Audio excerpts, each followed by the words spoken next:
The idea of natural rights based on the laws of nature and nature's God was a very popular idea in the 18th and early 19th century. I write about it in my book, The Truth in Beauty. The old faith of the Middle Ages was collapsing, had collapsed, and thinkers looked to nature to confirm their yearnings for immortality and for moral justice and their sense that there is a sense to the world.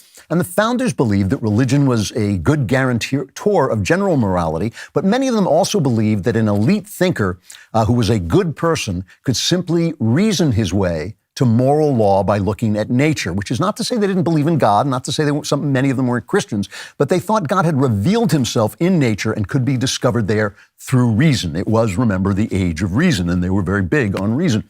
Now, another contemporary thinker, the Marquis de Sade, who was the only atheist thinker I truly respect, also used reason to point out that nature has no morality. Nature makes absolutely no distinction between a tornado and a mother with a baby at her breast. It doesn't care. And so the Marquis thought that the path to happiness was for us to understand that we are part of nature and we should act the way nature acts without regard to morality, with the strong basically abusing the weak for their own pleasure, right? That's what nature does. The powerful things destroy others, powerful animals hurt others and bully others.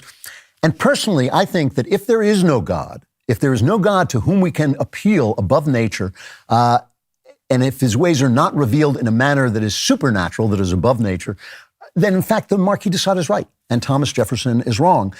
Morality is a collaboration between nature and the supernatural understanding of the human heart, which can only appeal to reason if we all agree that the human heart is made in the image of God, that it is connected to something beyond nature, beyond what doesn't care about tornadoes and nursing mothers. You can trust me on this, by the way, that reason will not get you to morality. I spent most of my adult life trying to do that, and it can't be done. The belief that you can get to morality purely through reason is why people are always saying to me, don't mention God when you're making your arguments. I get this all the time. People write it to me, people tweet it to me, they send me all kinds of notices saying, you shouldn't mention God so much. It's like in Faulty Towers when they're talking to Germans, don't mention the war. You shouldn't talk about God because it's not convincing to non-believers. What good is it to cite the Bible to someone who thinks that the Bible isn't true? And I understand this. I understand that it's not powerful to cite the Bible to someone who doesn't believe the Bible is true. But since you can't make any moral sense without reference to God, instead of retreating from God when we're in discussions with our friends on the left or our friends who are atheists on the right as well, we should force the atheists to confront the nonsense of the heart, at the heart of the atheist creed. So if leftists say, well, if morality is relative, morality is relative, therefore we should respect all cultures, we should say, well, if morality is relative, why should we respect anybody? Why shouldn't we act like the Marquis de Sade? Why should we do anything? Why is anything right? And if morality is not relative, why shouldn't we discuss which cultures are more moral than others?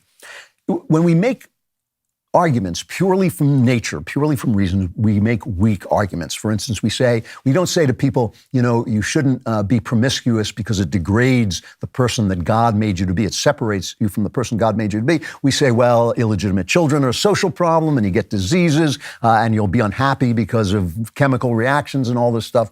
This is the godless reasoning is also why conservatives get confused about money, because money-making enterprises like Amazon and Google and Apple, they really do improve society. So people think, well, that's great, but they improve society until they don't. The fact is all of those enterprises started out as creative enterprises. They were justly rewarded with money. Then once they had enough money, so much money, the love of money revealed itself to be the root of all evil. And now Google will collaborate with China in oppressing people. It will use Chinese slaves. Apple will use Chinese slaves. Google will cut off information so they can push their woke ideology because all they want is the power. And money, the love of money, is the root of all evil. And that's where these guys ultimately get. We even make arguments for religion. We say religion what makes people more moral. It holds families together. It makes you happier. That's not why you should believe in religion. You should believe in religion if it is true. And you should believe in those religions that are true.